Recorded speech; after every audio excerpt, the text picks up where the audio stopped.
Bismillahirrahmanirrahim. Assalamualaikum warahmatullahi wabarakatuh.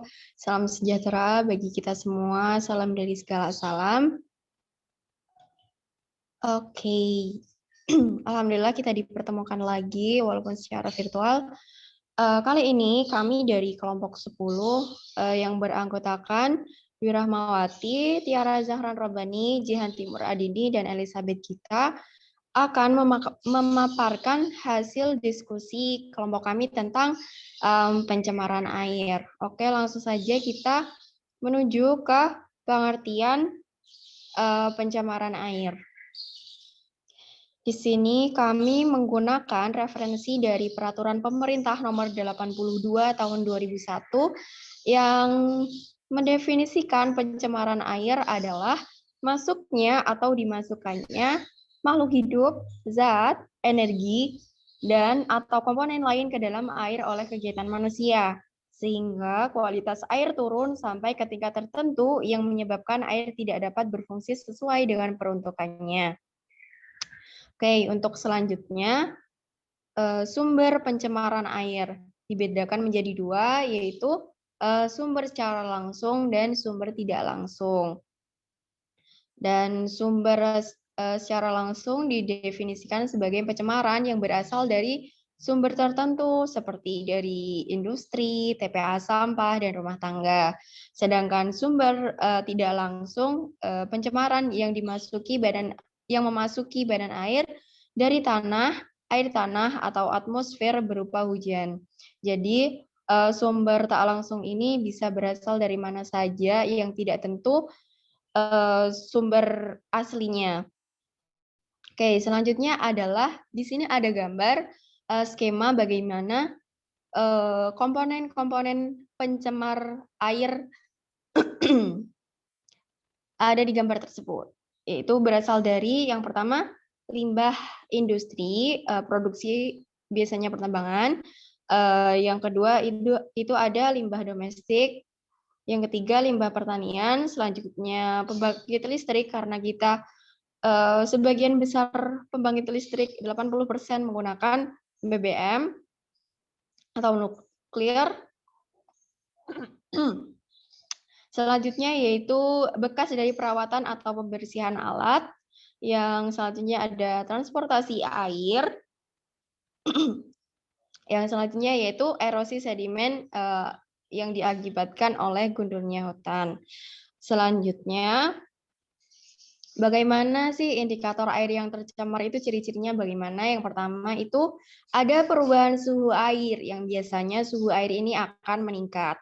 Yang kedua adalah adanya perubahan pH atau konsentrasi ion hidrogen, di mana pH air itu normalnya kisaran antara 6 sampai 7,5.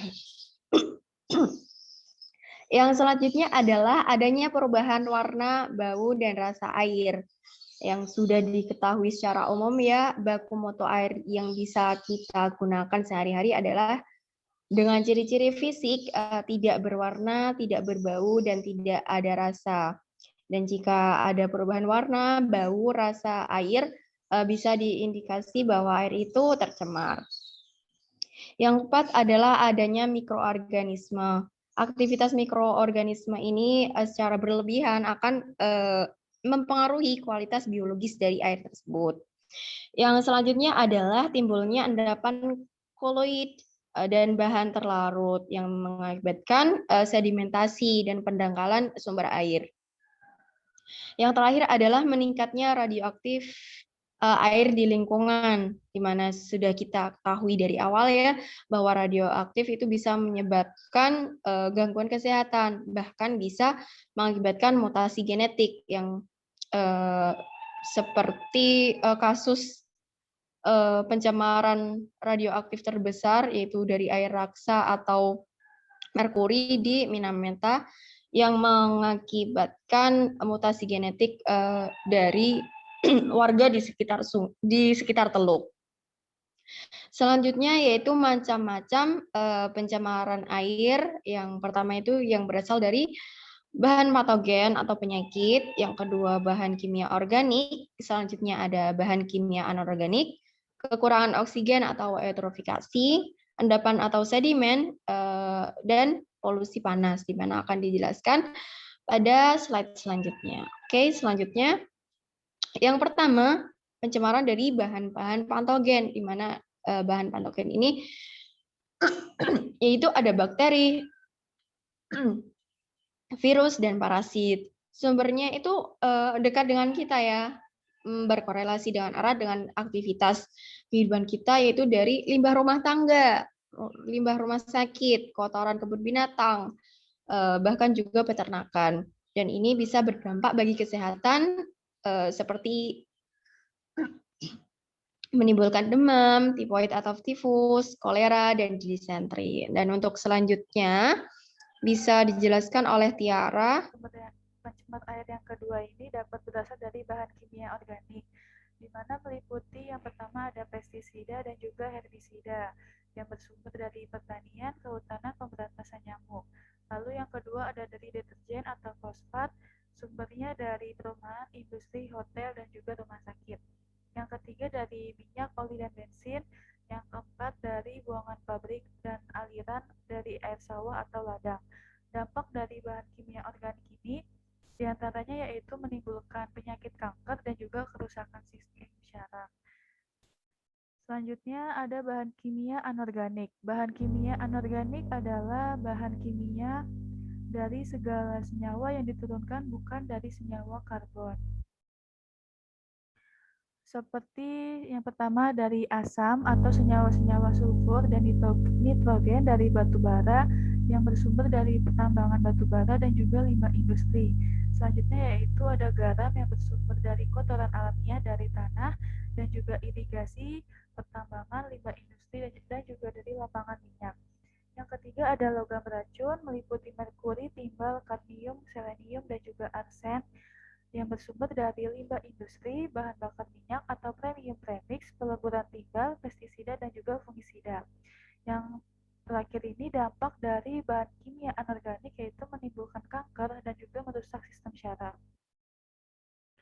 Selanjutnya ini ada contoh kasus akibat bahan anorganik yaitu Minamata adalah nama sebuah kota di pantai sebelah barat Pulau Kyushu di Jepang.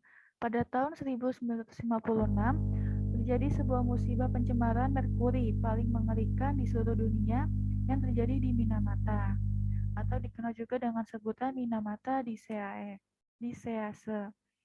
Selanjutnya ada kekurangan oksigen atau eutrofikasi. DO atau dissolved oksigen di mana merupakan suatu kondisi oksigen yang terlarut dalam air sebagai indikator kualitas air.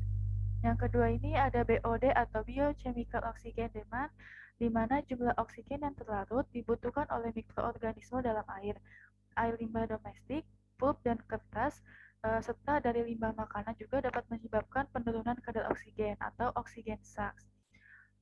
Eutrofikasi sendiri merupakan suatu proses alam di mana air atau danau sungai menjadi terlampaui kaya akan nutrien, umumnya nitrogen dan juga fosfor. Penyebabnya ini dapat ditimbulkan oleh aktivitas peternakan, perhutanan, pembuatan jalan, industri, dan juga pengolahan limbah yang menyebabkan masuknya nutrien ke dalam sumber-sumber air. Lalu dampaknya ini ada peledakan populasi alga dan juga tanaman air yang dapat menimbulkan kekurangan oksigen serta dapat membunuh ikan-ikan di laut.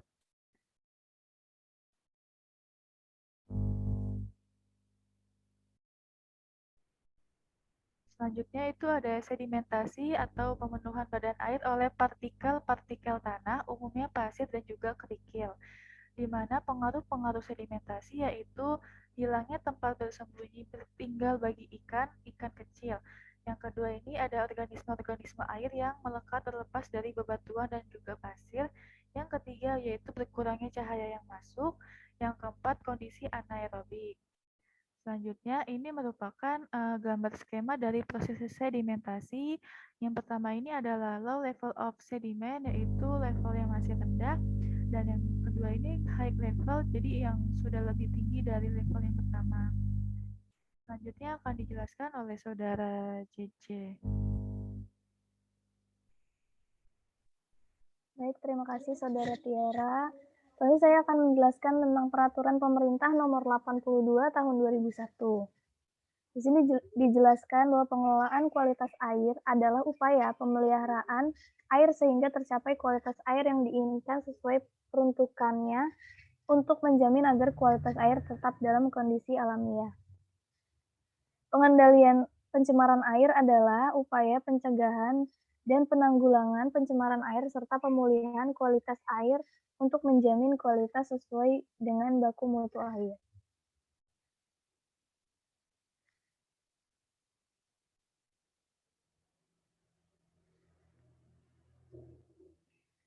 Selanjutnya yaitu klasifikasi air baku. Ada 4 kelas. Yang pertama, air kelas 1 air. Peruntukannya dapat digunakan untuk air baku, air minum, dan atau peruntukan lain yang mempersyaratkan mutu air yang sama dengan kegunaan tersebut. Air kelas kedua digunakan untuk prasarana atau sarana rekreasi air, pembudidayaan ikan air tawar, peternakan, air untuk mengairi pertanaman, dan atau peruntukan lain yang mempersyaratkan mutu air yang sama dengan kegunaan tersebut. Yang ketiga, digunakan untuk pembudidayaan ikan air tawar, peternakan, air untuk mengairi pertanaman, dan atau peruntukan lain yang mempersyaratkan mutu air yang sama dengan kegunaan tersebut. Air kelas 4 digunakan untuk peternakan, air untuk mengairi pertanaman, dan atau peruntukan lain yang mempersyaratkan mutu air yang sama dengan kegunaan tersebut. Selanjutnya yaitu konsep pengendalian pencemaran air.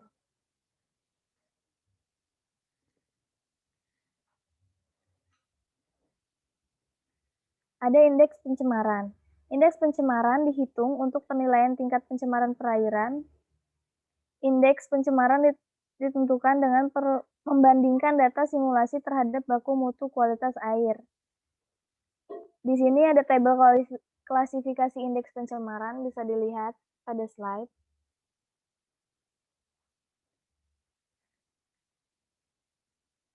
Selanjutnya, mengurangi atau menghilangkan sumber-sumber polusi, contoh pengurangan jumlah penggunaan pupuk. Lalu ada recycle buangan, mencari bahan-bahan pengganti yang ramah lingkungan. Contohnya, penggantian fosfat pada deterjen laundry.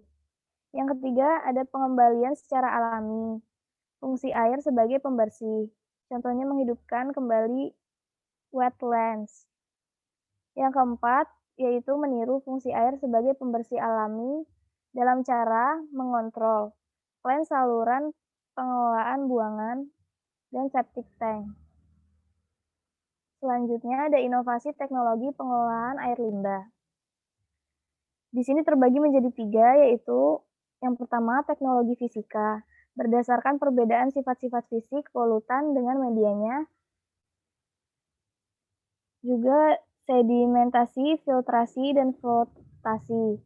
Yang kedua ada teknologi kimia.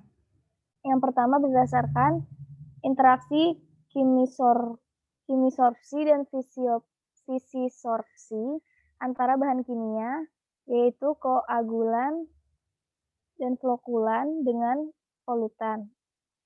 Yang kedua, polutan yang punya sifat elektrostatik dengan koagulan. Yang ketiga, elektrokoagulasi, flotasi, elektrokatalisis, dan fotokatalisis. Yang keempat, perkembangan teknologi pengolahan kimia advanced oxidation process. Selanjutnya, teknologi biologi. Yang pertama, degradasi polutan oleh mikroorganisme. Yang kedua, polutan yang bersifat biodegradable. Yang ketiga, teknologi untuk proses anaerob, upflow, anaerobic filter, ABR, dan UASB. Yang keempat, teknologi untuk proses aerob, yaitu tricking filter dan wetland. Selanjutnya yaitu pengolahan limbah domestik dengan teknologi taman tanaman air. Bisa dilihat pada gambar, di sini ada 2 macam. Yang pertama itu dengan pola aliran horizontal, dan gambar kedua yaitu pola aliran vertikal. Selanjutnya ada teknologi wetland yang akan dijelaskan oleh Saudari Elizabeth Gita, kepadanya dipersilakan. Ya, terima kasih Saudari CC. Selanjutnya saya akan menjelaskan tentang teknologi wetland, yaitu teknologi yang kegunaannya untuk mengolah limbah cair organik. Efektivitasnya menurunkan 54% CO2 dan industri yang menggunakannya industri makanan dan minuman. Selanjutnya, teknologi elektrokoagulasi dan flotasi. Kegunaannya menurunkan senyawa inorganik pada air limbah. Efektivitasnya mereduksi 85% sampai 90% COD. Industri yang menggunakannya adalah semua industri yang mengandung limbah anorganik. Selanjutnya, ini merupakan alat yang disebut elektrokoagulasi, tank.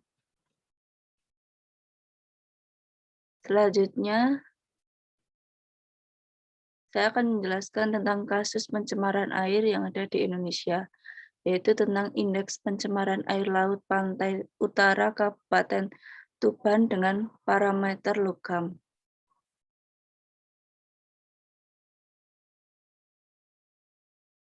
Nah, pada kasus ini pengambilan sampel di Laut Utara Kabupaten Tuban dilakukan pada 14 titik lokasi sampel.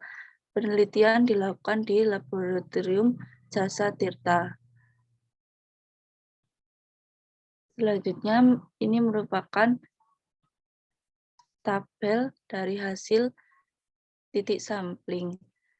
Dapat dilihat bahwa berdasarkan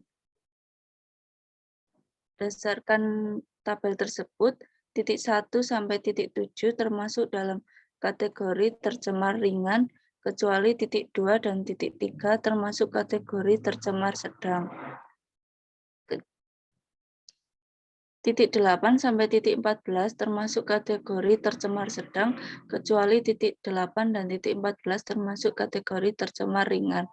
Aktivitas manusia seperti pelayaran dan pelabuhan nelayan, tempat pelelangan ikan, dan industri di daerah pesisir yang diperkirakan memakai bahan-bahan yang mengandung logam berat, sehingga merupakan sumber utama logam berat di daerah sekitar pesisir Kabupaten Tuban. Dan di sini juga bisa dilihat cara mengukur nilai indeks pencemaran dapat ditentukan dengan cara yaitu 1, memilih parameter-parameter yang ada di dalam baku mutu air laut. Yang kedua, hitung harga CI atau LI untuk tiap parameter. Dan yang ketiga, penggunaan nilai CI atau LI. Yang keempat, tentukan nilai rata-rata dan nilai maksimum dari keseluruhan.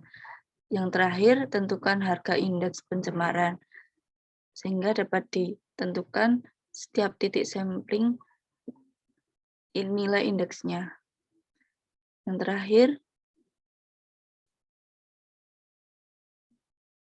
dari tabel di atas tadi, terlihat tidak ada yang memenuhi baku mutu, sehingga perlu adanya pembenahan yang harus dilakukan, yaitu perbaikan lingkungan yang dilakukan bisa seperti adanya pembenahan pelabuhan nelayan, terutama pembuatan fasilitas perbaikan kapal. Yang kedua, adanya pembenahan pengolahan sampah di pelabuhan nelayan agar tidak mencemari perairan. Yang ketiga, adanya pengawasan dan pemantauan yang ketat terhadap industri yang membuang limbah ke sungai. Yang terakhir, adanya himbauan terhadap industri kecil sampai menengah akan memiliki suatu unit pengolahan logam berat. Ya, sekian dari kelompok kami. Bila ada salah kata, kami mohon maaf. Terima kasih. Udah hilang.